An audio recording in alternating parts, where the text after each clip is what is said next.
রাজশাহীর সকল বড় বড় সেলিব্রিটিরা আজ বগুড়াতে, তাদেরকে আপন করে নিতে চলে আসলাম বগুড়া কন্টেন্ট ক্রিয়েটর মিলন মেলায়। আর এই বড় বড় সেলিব্রিটিদের সাথে কেমন সময় পার করলাম আর কি কি করলাম সবকিছু থাকছে এই ব্লগে, তাই আপনারা স্কিপ না করে সম্পূর্ণ ভিডিওটা দেখবেন। এই বড় বড় সেলিব্রিটিদের মাঝে আমি কিন্তু কিছুই না, তবুও তারা এত বেশি আন্তরিক এবং এত ভালো মনের মানুষ যে আমাদেরকে কোনো কিছু বুঝতেই দেয়নি। আমার সাথে এখন আছে ফারহানা বিথি আপু। আমি এখন তার বিষয়ে কিছু না বলি, তার মুখ থেকেই কিছু শুনি। তো আল্লাহর রহমে অঢেল ছিল, তাও আমি হাত পাচ্ছি। আমারে ও বকা দিচ্ছে যে তুমি কেন হাত পাতবা, কেন মানে আমাকে হাত পাততে দিত না। তো শখের বসে টিকটকেই প্রমোশন করতাম, এখন আলহামদুলিল্লাহ ফেসবুক ইউটিউব সব জায়গাতেই কাজ করি। তো থ্যাংক ইউ সো মাচ, তুমি আমার জীবনে এসেছো, আল্লাহ তোমাকে আমার জীবনে পাঠাইছে। আর আমি ফ্যামিলির কারোর ভালোবাসা পাই না, কিন্তু এখন পুরো বিশ্ব, মানে বিশ্ব না জানি না, মানে বাংলাদেশের মানুষ আমাকে ভালোবাসে।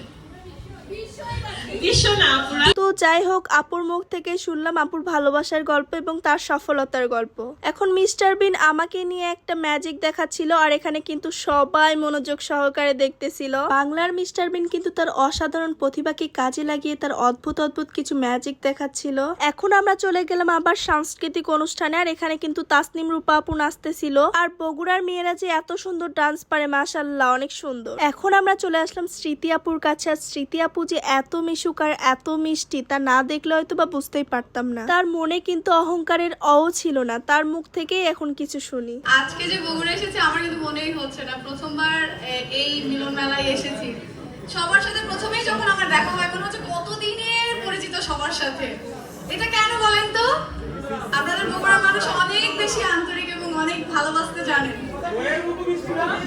একদম দইয়ের মতো, খাঁটি দইয়ের মতোই আপনাদের মন, আর কি বলা যায়।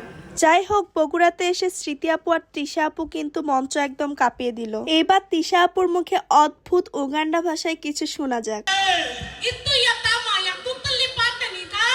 আপনারা দেখতেই পারলেন, আপু কিন্তু অনেক মজার একটা মানুষ, আর আপু কিন্তু মজা করতে অনেক বেশি পছন্দ করে। আসলে আমি ভাবছিলাম আমি এখানে আসার পরে আমার সাথে হয়তো কেউ কথাই বলবে না, কিন্তু এটা আসলে আমার ভুল ধারণা। এই মানুষগুলো যে এত মাটির মানুষ, তাদের মনে কিন্তু কোনো অহংকারই ছিল না।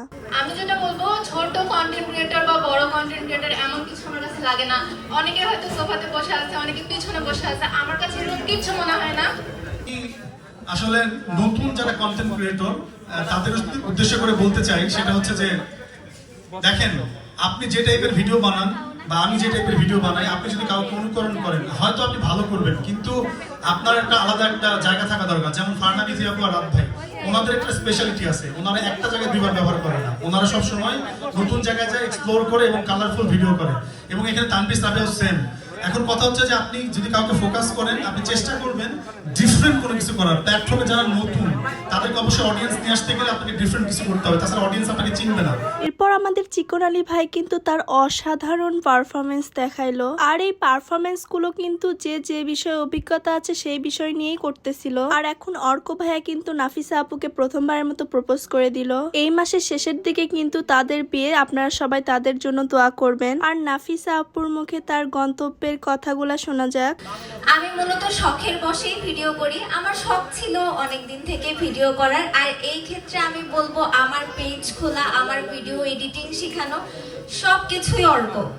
যাই হোক, এখন আমাদের বিরতি টাইম, আর এই সময় আমরা সবাই গ্রুপ ফটো তুলতেছিলাম। উত্তরবঙ্গের ছোট বড় সকল কন্টেন্ট ক্রিয়েটর একই সাথে ফ্রেম বন্দি হয়ে অনেক আনন্দিত লাগতেছিল। আর এই অনুষ্ঠানটিকে আরো আলোকিত করতে আমরা সবাই মিলে একটা কেক কাটলাম।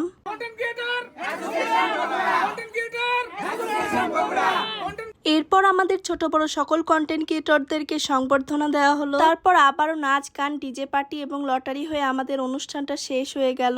এত সেলিব্রিটিদের মাঝে নিজেকে অনেক আনন্দিত ও ভাগ্যবান মনে হচ্ছিল। আর আজকের এই দিনটার কথা আমার সারা জীবন মনে থাকবে। সবাই ভালো থাকবেন, সুস্থ থাকবেন। টাটা, আল্লাহ হাফেজ।